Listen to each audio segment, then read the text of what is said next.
So, Okay, let's get started. Since you have a Swiss on stage, my name is Alex, so we tend to like to start on Rolex time. So I got to do a little bit of advertising. So before we get started with our excellent panel, I want you to discuss for 60 seconds, what does innovation mean to you? What is innovation? Just define it in 60 seconds, in groups of two. So speak to your seat neighbor. What is innovation, okay? And then we'll have the panel start. Let's go. yeah, so, we are already on mic, so we should maybe not discuss too much. Test, test.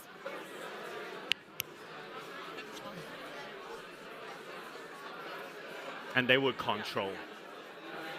But I can hear a little bit.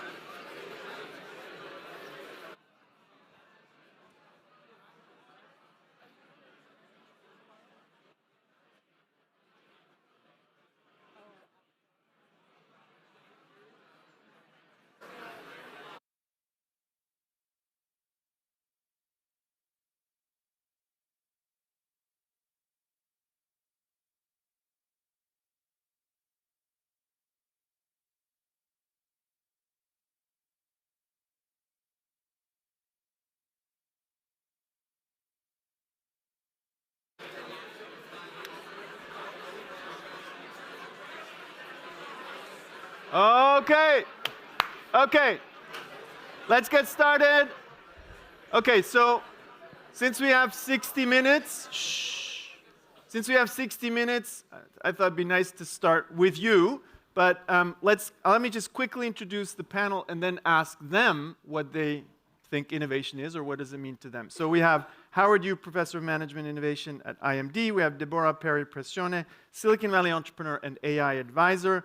Clas Neumann, Senior Vice President, SAP, and leading Global Labs Network, and Juergen Reiner, co-head Europe and managing partner of Uvance, Wayfinders, Fujitsu. So welcome, and thank you for taking the time. Let's just start this way, very briefly in one sentence. Howard, what's innovation to you? I think innovation is for everyone, everywhere, and it's a human need we have to do. Okay, great. Okay, I'll see if this is on, and it sounds like it is. Innovation to me is allowing any person in any part of the company, in any corner, to bring forth new and innovative ideas in a trusted and safe environment. Excellent. Innovation distinguishes the leader from the follower. That's from Steve Jobs, but I still feel that's one of the very best sentences ever said about innovation. And he used to say, right, the best people, they steal from others, right? And he was good at it. Absolutely. Juergen. Now, that's very hard to top. So what initially came to my mind was, well, innovation is building new stuff. But as I think about it, it's more about solving customer challenges in new ways that are better than ways we used to apply previously. Excellent. So the panel is about leadership. So we're going to dig into this. So the way we're going to do it, we're going to make it a little bit interactive. We're going to get the speakers here, the panelists, to just share an opinion, about 5 minutes, but we'll also have a quiz where you compete against each other in the room. And there's only one winner, okay? So we'll do that after the first two panelists and then the second two panelists. Howard, let's start with you. One of the things you brought up, and I'd love to hear your opinion on this, is that we need to reject conventional trade-offs in innovation. Can you talk a little bit about that, your vision around that, and how leadership can help do that? Right. So it really occurs to me when I'm doing this massive research program over the years, looking at 400 different companies across 7 different industries. And I always observe there are companies that when time is bad, they suffer less. They're more resilient. They bounce back faster. And then when good times arrive, they just win more. Across all industry, you always find this exceptional, great company doing so. And it occurs to me, wait a second, no one got a crystal ball. The top company, they don't make better forecast. And they don't necessarily are 10 steps ahead. But somehow they just are able to capture opportunity or suffer less, much better than traditional rival. So I went back to my research team, forced them to come up with what is their secret sauce. And it's exactly you said. They reject, Jim Collins would say, the tyranny of awe. They do both. So a couple of things happening here. One is they perform and transform, which this morning I said. But here's the second principle. They are able to embrace extreme autonomy and achieving scalability. So people have freedom. At the same time, the company are cohesive at the same time. And we see that concrete example, whether it's MasterCard in finance, Hire, famous example, your example on manufacturing, BYD in cars. These are organizations, the local team can make quick decision, extreme autonomy, but at the corporate level, they have control, doesn't have chaos, and scalability. So this second one, right? Autonomy and scalability. And then the third is much more human. It's almost able to embrace, is show it and own it of your learning. So I'll tell you an example, right?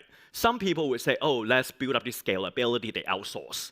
But what I've seen again and again is that company that get it right, they own up that learning, but also show it. Success and failure, both are shown. So not either or, right? I don't just talk about failure, I don't just talk about success.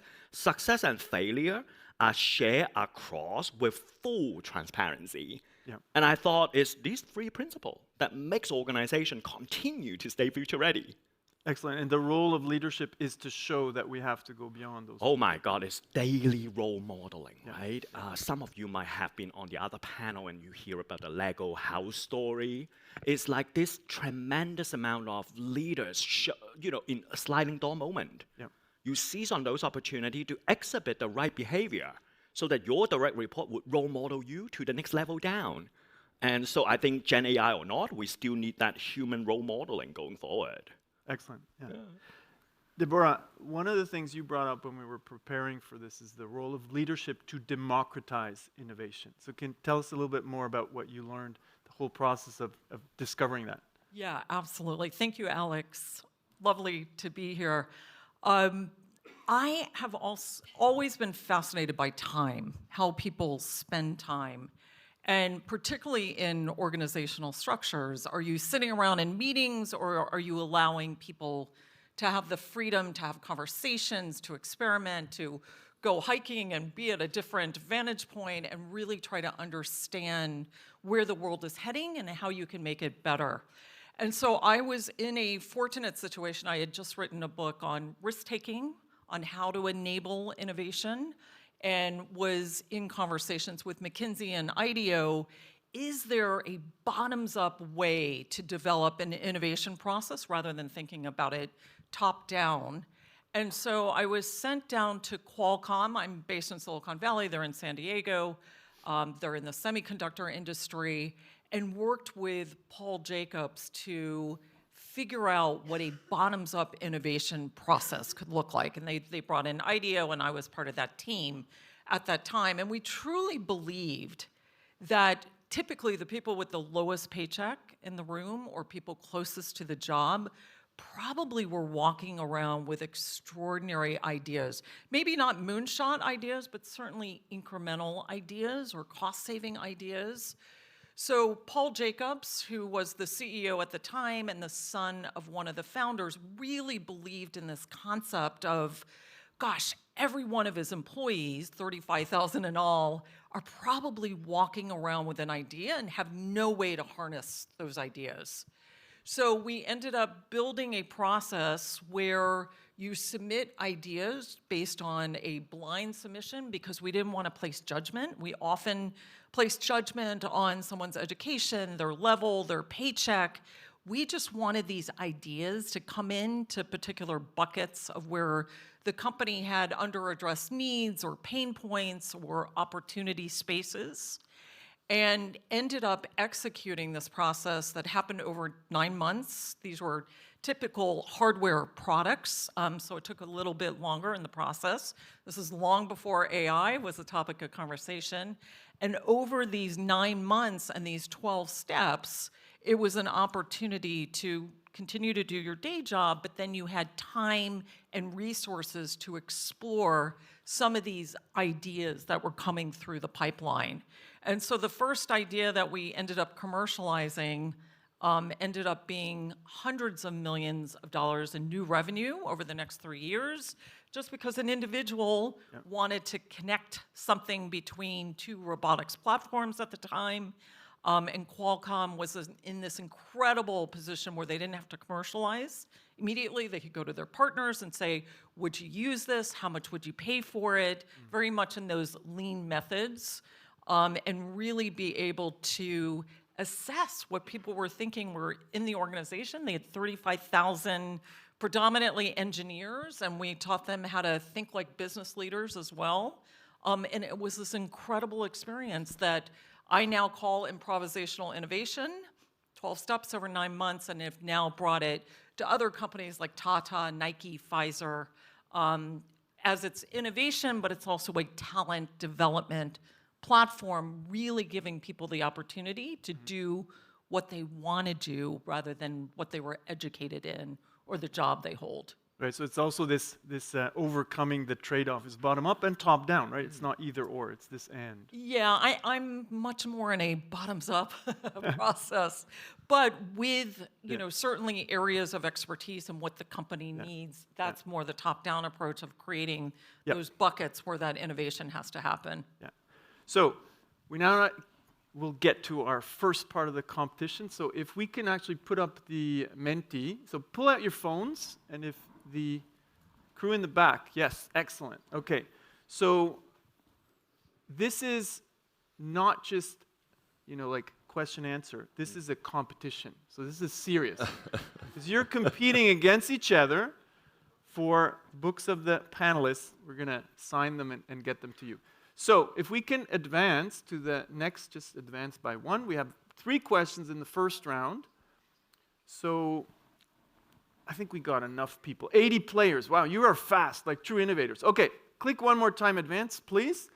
And the first question, and speed matters. So the faster you answer, actually, the more points you get. So the first question is, what percentage of employees feel comfortable sharing innovation ideas that challenge the status quo? This one comes from Deborah. Okay, so what is it of these? 31%, 18%, 8%. How many people feel comfortable in companies?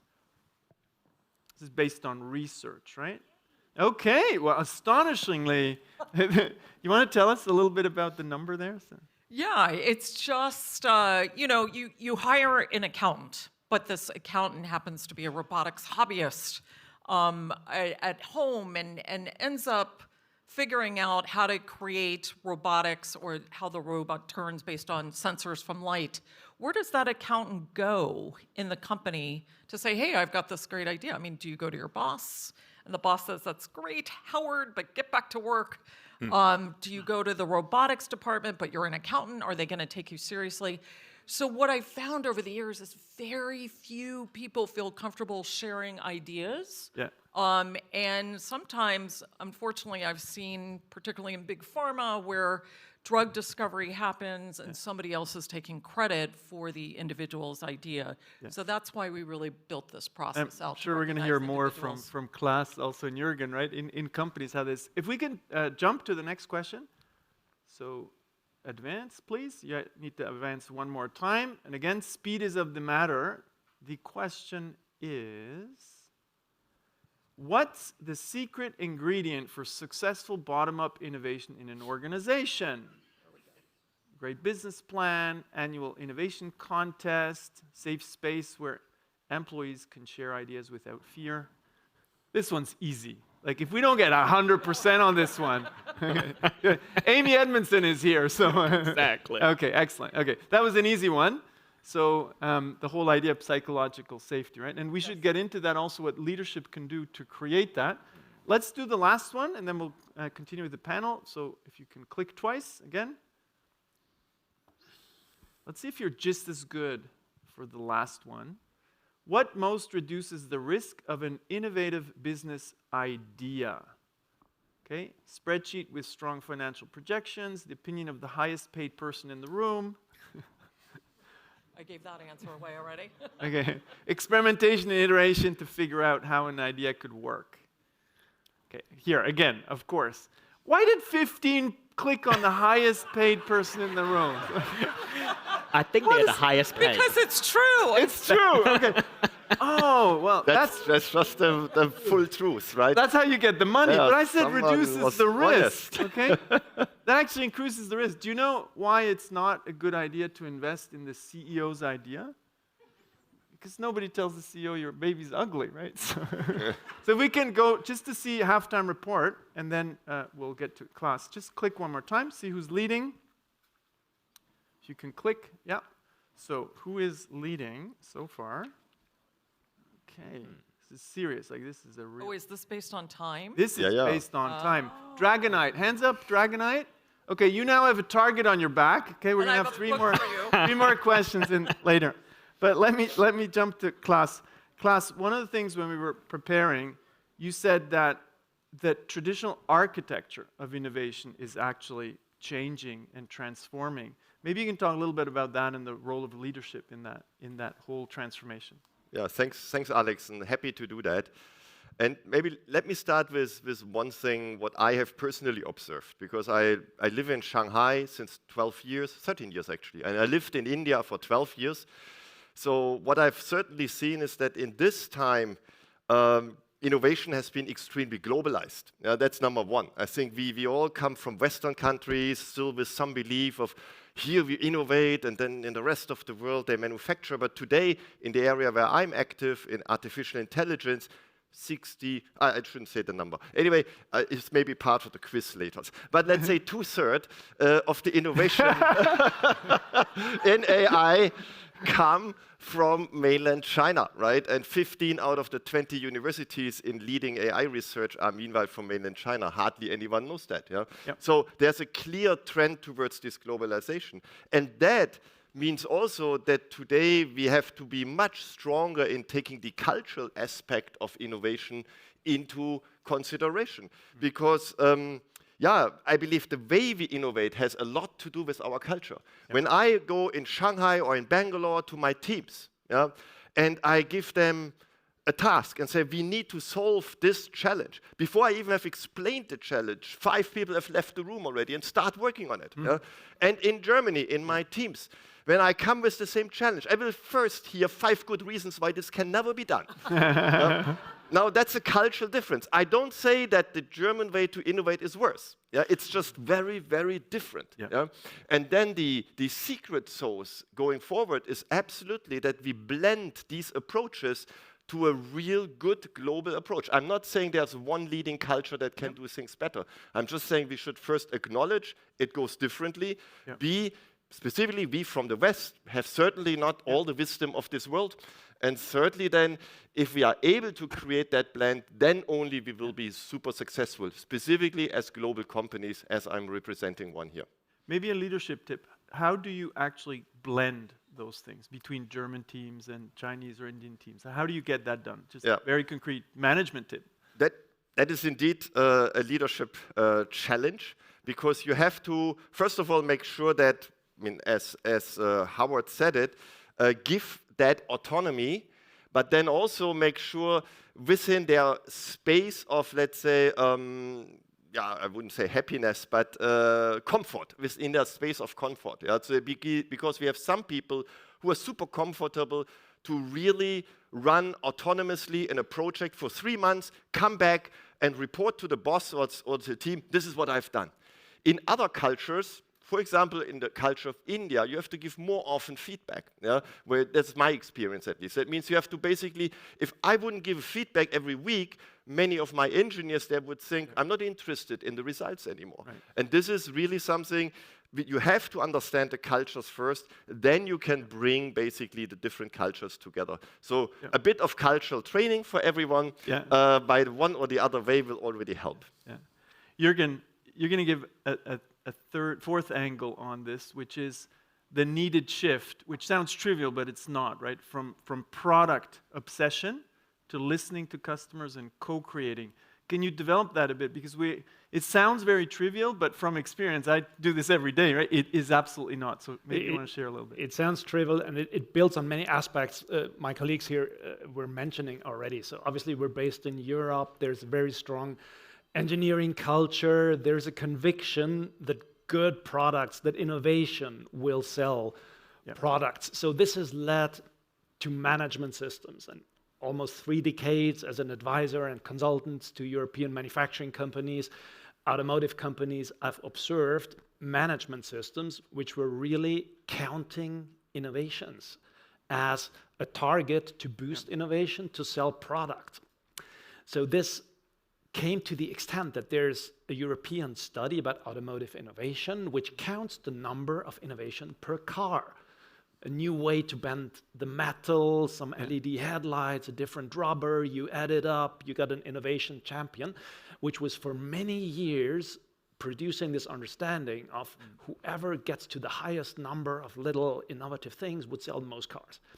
This dramatically changed in times during 90s, the age of internet, Amazon driving customer obsession, where suddenly all focus was put on the customer. Let's solve customer problems. What do they need? And companies were extremely successful, especially in the age of internet and hyperscalers and cloud. They didn't have to produce stuff. They could focus on solving customer problems, scaled pretty nicely, and it gave good revenue and profit. However, it made me think, it made us think, well, listening to customers as a basis for innovation is very reactive.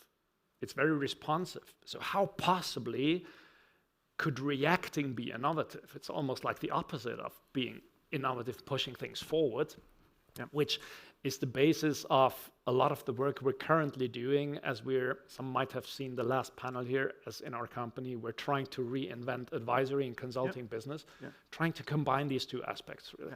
I was thinking that German car companies are still counting the number of innovations, right? While others are focusing on the customer. Well, the study still exists, but there was quite some awakening with some success and maybe some failure even within this transition towards electric and new mobility scheme. The good thing is there was a lot of cultural experimentation and trying things out. So there's good development, but I would argue this transition from a very proud engineering product-driven culture towards listening to it's not yet finished. And even once this transformation gets there, to really listen to customers would bring up a new challenge, which is, do customers even know what they want? Are they able to understand technology? Are they able to comprehend what technology, I'm not just thinking AI, it's also huge, massive innovations in quantum computing. There's new networking effects in cyber, so many things that are pretty complex for customers to understand. So which will lead to the challenge of how do you listen well while educating your customer at the same time so they can give you an informed opinion of what they need. Right, and it sounds often like, okay, this is for engineering companies. I actually see exactly the same thing in consumer goods and beauty products. They get very far, right? Once you're a big company, you get far away from your customer. Okay, so second part of competition, so pull out your phones and scan the code or just stay where you were. If we can get to the next question, so we have 3 more, and we're hunting Dragonite there. So if we can advance, okay? So, great. We got like 80 players, it's fine. Let's launch the first question. Excellent. So, it's getting a little bit harder. What percentage of leaders view AI as fundamental to their strategy and competitiveness? Is it like very high, around 90%, 45%, 20%? This one came from you, Clas, right? From Juergen? So, it's actually 34%. 34%. Now, that means that like 60% of companies are going to disappear, right? So, something like that. Okay, can we get to the, go ahead, Deborah, comment on that? Yes, if not a greater percentage of companies will disappear, yes. Yeah, that was a joke, but nobody understood, right? That's the tragedy with Swiss humor. Nobody understands it. No, I think I do. there are 2 important numbers to this. Indeed, 90% of the companies really see AI as fundamental to their strategy, but only about 5% think they are ready. Yeah. Yeah. So there's a huge discrepancy here between I believe this is super important and I believe my company is really there and knows what to do. And it's actually the same. If you look at the studies about innovation readiness, 3% of companies believe they can innovate at scale to deliver results. So between the ambition and the ability, there's a huge gap. So let's get to the the fifth question. So let's advance. Second last, one more click. Okay, speed matters. Put some pressure on you here. Which European country holds the most positive sentiment towards robotics and artificial intelligence? Finland, Germany, Austria, France. Whoever puts France doesn't have have them as a neighbor. The question came from me. The question came from me. So okay. But I think So a lot of people got this one right? So Finland, very open to technology, right? Yeah. No, that's what we also always see in our business daily. Okay, let's get to the last one, and then we'll get to the panel again. And don't hesitate to comment on these. Last but not least. What is the primary job of a leader when driving innovation?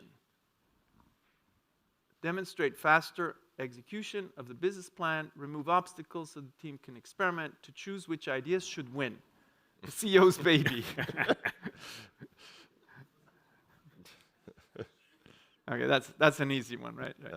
So one that we can pick up on in the conversation. So Alex, this is really interesting because I think most of us know and understand the urgency of AI, but we are constantly getting trapped into this zone of frustration. Yeah. Like I have seen myself as well as other company executives, they have this idea, but they couldn't have a safe sandbox. Yes. And I think a leader is to either build sandboxes or encourage people to try. Yes. And let's actually develop on this, because this one, 105 of you got it right.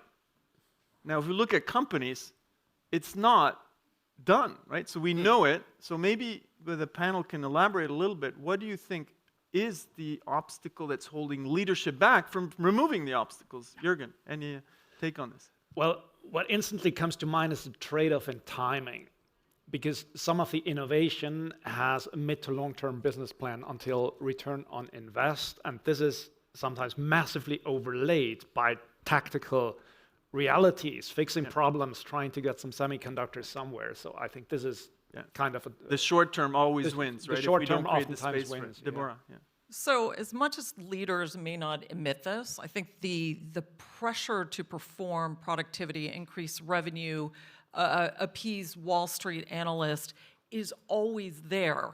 And so you learn from the past, this is what worked in the past. So there is a lot of control that exists.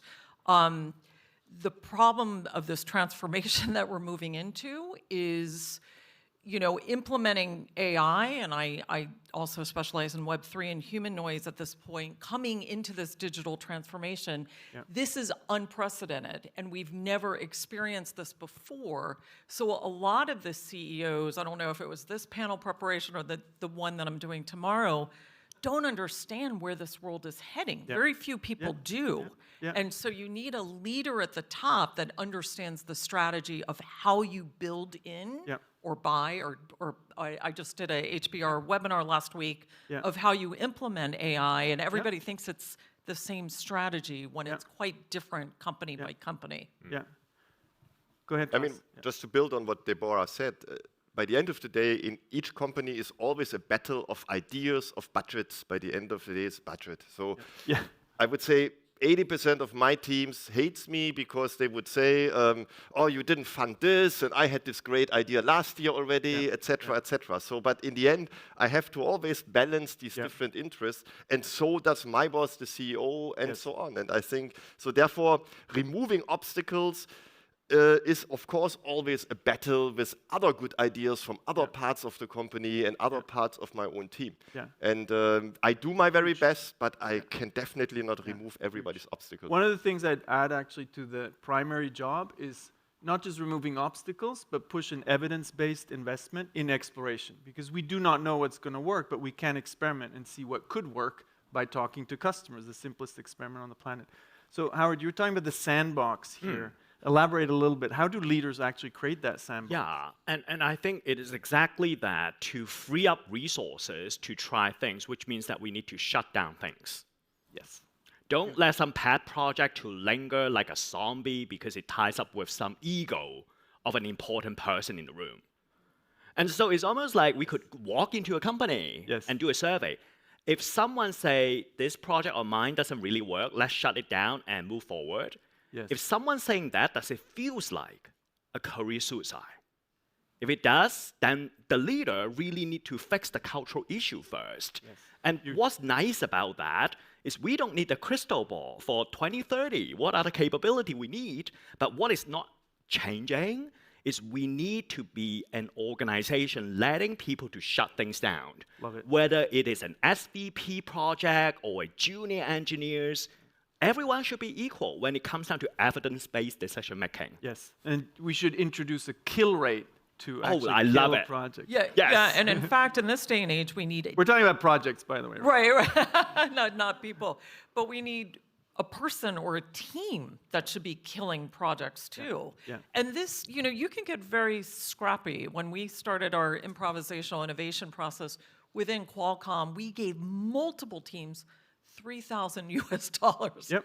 We were using Post-it notes as hardware structures. I mean, you can get very scrappy, and particularly in the era of AI, you can utilize AI so budget-wise it becomes much more affordable. Actually, we do that. We use also meanwhile AI to scan the code and see what is not used anymore. Yeah. A Excellent. big task of the past because we just didn't know. Yeah, so we just had estimates that let's say 20% of the customers use only 1% of the code and vice versa, and all these things. Now with AI scanning and also scanning the transactions, we're getting much closer to that. And that's a huge thing, right? So if we combine the power of AI with capital allocation, right? Killing things that don't work, because we can work with unstructured data, right? So let's get to the winner, because we didn't see if we can just click one more time. If Dragonite is still leading the competition. No. Because I think it was a tight race. Oh, I think we had a change. Okay. Thinky. Where's Thinky? Thinky, hands up. Thank you. Thinky, applause. Yeah. Great. Yeah. Wonderful. Look at that smile. Okay, excellent. Okay, so we do have a winner.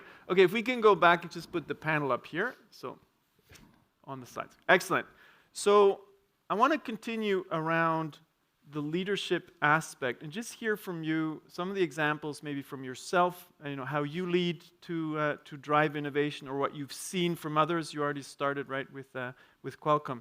Maybe just Howard, and a leadership example, one tip of how do you lead and drive innovation. Yeah, already we touched on, I love your example about using scanning because it's bring visibility.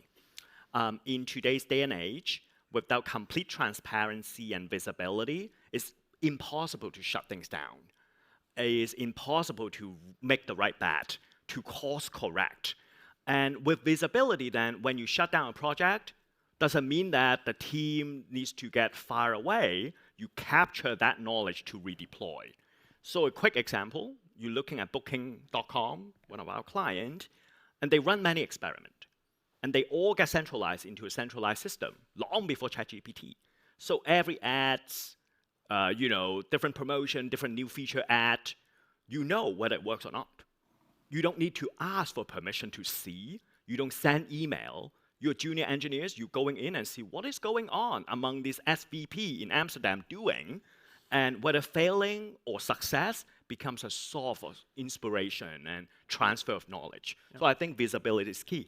Visibility. Juergen, I'd like to drill into back to the customer aspect of innovation as well. What did you see there as leadership tips to actually make that shift away from product towards customer obsession? Yeah, so two things come to mind, obviously, and as you were referring to, so shutting down old features, shutting down product focus, free up resources, it's very intuitive, it's very, very plausible. We can't have this panel without mentioning the innovators' dilemma. So should have car manufacturers gone all electric? They shouldn't. You can see some are now bringing back their combustion engineers and all. So it's between these two areas, and at least what our company, Fujitsu, has now concluded from this complex situation is to come to a more innovative management system by institutionalizing this. And I'm going to explain what I mean by this, because Fujitsu has decided to establish and build a new professional services consulting organization. That's not just another experiment. It's not just something that's attached to part of the product service business. It's an institution with own cultural values, with own processes, with all the freedom we need, and all the and also all the different paradigms. Because coming back to the initial question, product business underlies some very, very strong paradigms and processes and life cycles which hinder innovation when you want to get to the service-based type of business. So I'm not sure there's a perfect answer, but the path that we chose for ourselves and that we can see with some of our customers is to try to do it right and institutionalize it and commit to this. And by doing that, also set the basis for some divestment and getting out of some of the more legacy businesses you suggest. Clas, what are some of the things that SAP has done to drive this innovation and customer orientation a bit more, like from a... Yeah, I think what Juergen says is probably also in our DNA, right? We have more than 300,000 customers, and that's a real, I would say, asset, but it's also a bit holding you always back, because some of them work on very, I would say, rather old software systems we have to maintain. So it's always going in both directions, and I think somebody said it this morning also in the panel. Many customers would say, no, it just works, just please don't touch it. Yeah, so then, so it's also not easy sometimes to convince then customers to say, we have to go forward. You need to go to the next level of innovation. And the other thing, what in my personal experience was also, I was once leading a project, and we started with 50 people. We couldn't make progress. Then we added another 200 and another 300. And by the end of the day, this whole project had more than 1,000 people, and then it completely crashed. So, and then what we did is we redistributed all these people to other projects in the company and just started afresh with 50. And then we made the breakthrough. So sometimes also just adding resources to an innovative product, it turns it completely into a catastrophe. That's interesting, because in venture capital, there's a venture capitalist called Vinod Khosla, and he says, the more money you actually give a team, the likelier they are to fail. Why is that? Because obviously, if you give a bunch of engineers and scientists a lot of money, what are they going to do? They're going to build something or do some research, right? So we have fun doing things. So it brings me, Deborah, maybe a slightly different angle. Silicon Valley is very tech-driven. So probably not, if we be provocative, as customer-focused and driven. So why is it that still some of the biggest innovations come out of Silicon Valley? Yeah, if not, we are still the innovation capital of the world. We keep a strong eye on China, but a lot of that is after Silicon Valley builds things. Okay, we can't debate about this. Oh, look, fine. She's starting the debate. Okay. I introduce you to a few very smart robots. Okay, we'll get to that. You know, it's such an interesting place that we're in. I think if you look at Silicon Valley, it's a bubble-based economy. It's, you know, you build it, it's adopted, and then it's like a trampoline. It gets adopted throughout the rest of the world. And there's been a lot of success with these innovations, and this is going back to the early 20th century. You know, people think Silicon Valley sort of evolved during the semiconductor time in the 1950s, but it's really had a lot of innovations just for military purposes of where it's sat. And so, you know, the mindset now, I can go in a million directions here, is because, speaking of venture capital, the amount of money that is being thrown into AI and then enhancing these valuations to the point we're now talking about an AI investment bubble, and I'll try to not get off topic here. But there is going to be sort of the magnificent 12 companies that exist moving forward. I think we have to get really real about this. And the companies that will layer underneath or on top of that in this world of AI. And so as we continue down our innovation paths and how we think about leadership, we have to really kind of wake up to where the future is heading.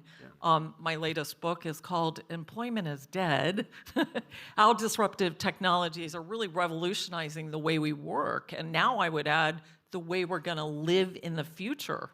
How many cars are we going to need on the road if there's no work to go to, or we only need to be within a 10-kilometer radius, right? So there's a stark reality happening very quickly within Silicon Valley, and we are moving towards this winner-takes-all society as well, which is quite scary. And I'm now seeing egos moving towards the trillionaire club, which drives a lot of whether we're having good innovation or just in a competitive battlefield for who's going to be that winner takes all. So I want to drive it back to innovation in general. Clas, you wanted to react? Or? No, all good. Yep. Yeah, so back to innovation. Trying to steer it like a little bit of a debate. But I want to drive it back to innovation in general and global. Like Howard, I know you look at the entire world and innovation ecosystems and companies. Right. Where would you, when you work at IMD with clients, where do you tell them to look? Is it just Silicon Valley? Is it other places, China? Is there anything else that you look at? First off, born and raised in Hong Kong, and I'm also like Swiss now, so neutrality. Everybody flees to Switzerland. But the reality is, no matter what politicians say, if you're S&P 500, you kind of need to win in China as well as in the US. You think about Nike, you think about Starbucks, you think about any big multinational. So naturally speaking, the R&D needs to be distributed. I'm thinking about the big pharma, whether it's Novartis, Roche, they all have distributed. Why? Because a lot of great idea coming out from Silicon Valley, but they couldn't scale unless they harnessed the China scale. That is why Tesla was an experiment for the longest time. Until 2017, the Gigafactory in Shanghai beginning to scale. And the Shanghai municipal government rolled out the red carpet for Elon Musk big time. Pandemic, all the car factories shut down. Shanghai government would ship workers onto Tesla Gigafactory to continue to roll out their cars. So if I am a non-tech operation and company, I would just really be careful thinking for myself. I need to win in this multipolar world. Yes. No matter who is in charge in the administration, I will still continue to build up that inborn resilience. Because if you're looking at rare earth, critical chemical, all the metals is not situated in the US. The whole manufacturing scale, even for hyperscaler, for data plant, you still need concrete, you still need steel. They are in the rest of the world. And so maybe just my upbringing, it always get me to think about, well, think for yourself. Yeah. What is our next best step? Yeah. And it's very interesting because I'm just with a client right now that they really deliberately focus on Germany/Europe, China, India, and the US. This is a US company because of the multipolar world. Now I want to just throw it over to you, Juergen. So let's take Europe and maybe Japan. You represent a Japanese company. So Europe, Japan, other countries in that league are not known that much for innovation anymore. Is that a simplification that we're looking to US and China as the drivers and other places just the followers? I actually wouldn't fully agree because there's a very long and strong history of innovation in European engineering culture. And now with my job since a few months, I have the great opportunity to dive deeper into the Japanese research and R&D system, which is, it's amazing, what type of baseline R&D in quantum computing you have. The difference really I observe is that in Japan, and my Japanese colleagues might bear with me as I'm still learning about all this, is that there is a big gap to convert all the fundamental research in quantum towards actual offerings, towards actual customer solutions. In Europe, what we observe seems to be almost like a conversion from being internally oriented. We develop a good feature in a product, we patent it, protect it, then we try to sell it. Now this changes towards an externally oriented situation with situational awareness, global supply chains, partnership networks, listening to customers. So all the good things happening from the outside. And I think this is, both actually are in their own way, Japan and Europe, are very sustainable ways, not just in an environmental sense, but also in a cultural sense, very sustainable ways to think about innovations, because they're more than just the acute hype and bang and coming up with something, because if this develops and manifests, this can be extremely powerful in the long term to develop value based on these. So, yeah, go ahead. No, just wanted to react on both Juergen and Howard, because I believe there's one additional element. This comes now really on top, and this is indeed, it's probably a bit overstretched today already, but this is indeed AI. And we had in the previous panel before the lunch break, there was a lot of discussion about the ethical aspects of AI.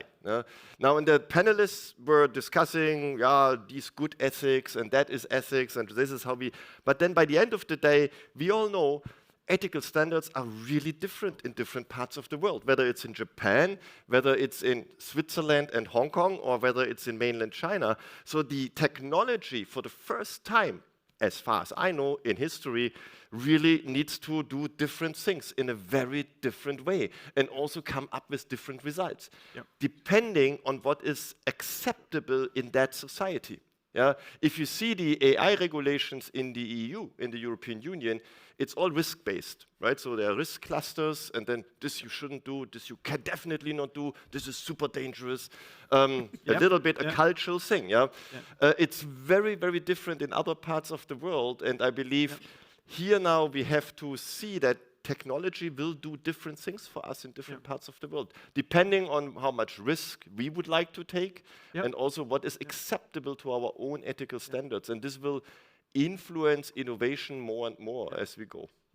I want to bring it back to leadership and companies. We're beautiful macro level, but let's bring it back to practical. And I want to get everybody in a buzz group to speak to each other quickly, just to reactivate your brains listening to us talk a lot. Question, and then that's preparation for the panel as well. Think of a moment where you've seen leaders, or as yourself as a leader, you've had an obstacle to overcome to actually drive innovation. A memorable moment where you saw a leader, or you were the leader, and overcame a big obstacle to innovation. Maybe you took some personal risk. I want you to share in groups of 2, and if you have no idea, just talk about the obstacles to innovation and leadership, okay? So, 1 minute, let's go. Speak to your seat neighbor. Obstacles to innovation, how they can be overcome. And then for us, if we can think of a memorable story where you or a leader you've seen has overcome a big obstacle to innovation. Does that work? Fascinating, fascinating. I know. Yeah, my head's a little. What obstacle did I overcome? No. Yeah, I just. Good so far for you? Yeah, my pleasure. Good like this so far? Come again? Yep. Good so far? Really think Yep. so much around innovation. Right. Has to be backed into based on AI adoption, humanoid, 100%. unitary, Yeah. and they're Who wants to start? Who wants to start? Doesn't matter. Deborah? yeah. I Yep. Okay. Okay. Ladies first. Yes. Just build on each other. All good. Yeah. starting to massively off. Which is the hardest beside Tesla on humanoid? What other Silicon Valley, like big time robot? It's all coming out of China, right? These humanoids. Yeah. Okay. Couldn't really struggle. Yeah. Okay. Shh. Slow down. Let's slow down. Okay, Deborah is going to kick us off with a memorable example of a leader who's overcome an obstacle to innovation. Yeah, this was at a time when data centers weren't as in demand as they are now, but this was at NetApp. I had worked with them and brought in an innovation process there at the time, and we had to really figure out what the future, where things were heading. At the time, it was one of these situations where customers would go to NetApp for one thing, Cisco to something else, and VMware for something else. So we actually had to cannibalize a business unit, partnered with Cisco and VMware to offer one service offering in a box. And it was quite terrifying because we did cannibalize one of the leading businesses at the time. But again, it was a big bet, a bold bet, and it paid off. And this in-a-box system really paid off for all three companies and became a leading revenue generator for NetApp at the time. So it's all about taking some risk, right? Yep. The courage to take some risk. Yeah. Yeah, maybe. So my example has really to do with what I, to some extent, still do today. Right? This was to convincing our, back then, executive board and supervisory board that we need to globalize our R&D, our innovation, because we were in Germany, German company, and in the United States.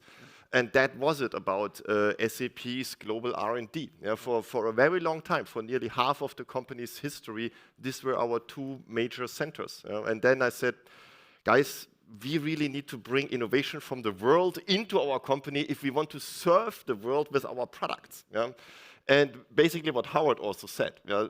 And it was a certain risk because they gave me the opportunity, okay, then you start in, give us 2 locations where you want to start. Yeah? So I made a research and said, okay, we start in southern France and in Bangalore. Yeah. So 2 very diverse locations. Yeah. Couldn't be more diverse. Yeah, I know. Some people immediately settled down at the Côte d'Azur. I chose to go to the highlands of Bangalore in Karnataka. But nevertheless, it really paid off big time because the amount of ideas, the cultural change, you wouldn't believe till then in our company we had developed software in German language and commented it in German language. Yeah? So it was impossible for any international engineer to read even our code. So and there was no Google Translate. Yeah? So these are really things where the whole culture of our company changed. It was a big risk back then. We were very German dominated, but it paid off. Yeah. The German car companies should maybe learn from you. They're still there. This is my pet. Yeah.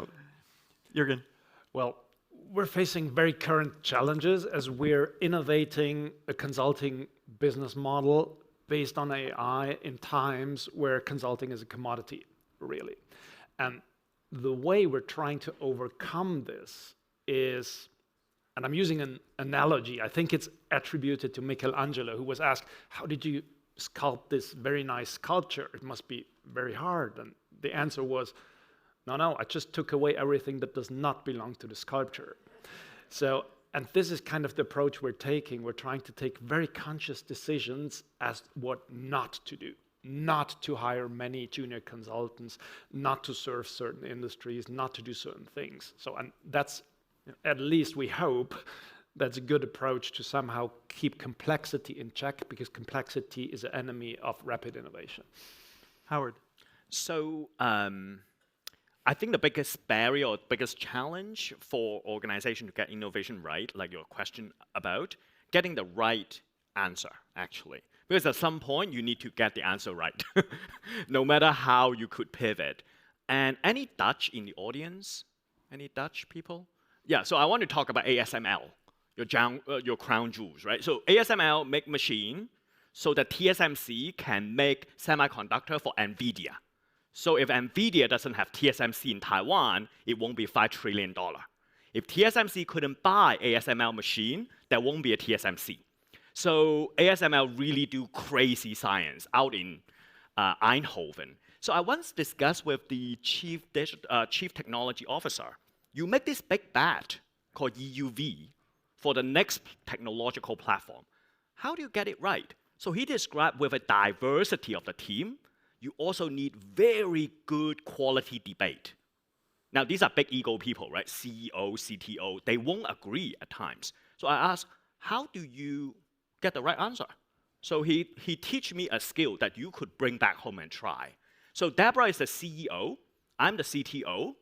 I think we should go A. Deborah really thinks we should go B. So we're running into a gridlock. So what ASMI would do on this high-stake decision making, then we would pause. We don't kill each other. But we'll come back next week that we would swap our role. I would role play as if I am adopting Deborah's position, and she would adopt my position. So we spent a few days studying others' person perspective. I was like, oh my God, this is more than devil advocate. This is playing the devil, for real. Because what it does is you really let every stone unturned on all the underlying assumption. But of course, you cannot do this for every single decision, right? So you need to really be clear, what are some of the truly one-way door? You step out, if you get it wrong, you get stuck in hell. You're really into the devil's analogy there. In those situations, then devil advocate is not enough. You play devil with each other. And I thought, this is incredible. This is how you get the truth out. Yeah. Yeah. So we're running towards the end. It's very fast. So this is a fun conversation. Like a short kind of one-line advice you'd give the group for leadership and innovation. After everything we talked about, what's the thing you would like to tell the group, 1 sentence, 1 minute, about leadership in innovation? Want to start, Howard? Okay. Again, it's yes, Anna. Unwavering optimism that we could get it right, so that we could stare at the most brutal fact face to face. With that optimism, we would try not to looking at bad news. The only way we could looking at bad news is paradoxically, you have this deep faith that we would win in the end. I love that, because at the end of the day, if you look at the visionary leaders today who drive innovation, they have this optimism and this vision that we can make it happen, right? So beautiful start, beautiful start. Deborah. Yeah, I am huge on the anything is possible. I truly, truly believe it. And yes, and having those conversations. And I would just add, refrain from judgment, because you never know where the next big idea, the best thinking is going to come from, particularly with the younger generation, because they're going to very quickly drive how we all work and live. So we have as much to learn from Gen Z and below, Gen Y, as we do the other way around. So almost this inverted pyramid of continuous learning is really to understand the younger generation, and they may just have the next billion-dollar idea. Wonderful. That second one, that we don't know, right? We don't know where the great ideas come from. They look great, but they might be the wrong ones, right? So, Clas. Yeah, to add to Howard and Deborah, I'm also a born optimist. Probably otherwise I wouldn't still be in tech. But important for me is really, and I probably have heard it now from me here on stage a couple of times, is really to respect the opinion of others, whether it's from Gen Z, whether it's from that software engineer in Bangalore, Shanghai, or in Palo Alto, and don't say no too early. Way too often we say, this can't work, this shouldn't work, this we tried in the past. And if we stop doing this for a while, without basically saying we continue things forever, right? That's also important. I think if we find that balance right, then we have also a successful company. Wonderful. Juergen. Very good. So 1 sentence is really hard. And despite everything said, my advice would still be for leaders to put customers front and center, to listen well, but do this from a very confident, opinionated perspective. Don't be shy to educate customers. Don't be shy to bring in partners, listen to your network, and explode all these innovation doing into a real partners ecosystem exercise to bring in as much information as possible, for which we now have all the tools that weren't available before. So I think we're in a good place. Wonderful. So we got 4 tips for leaders to drive innovation. Unwavering optimism, admit we don't know, and don't say no too early, explore, experiment, and put customers front and center. What a beautiful way to finish with these 4 tips. So huge applause to the panel, but also to yourself for participating. Thank you very much.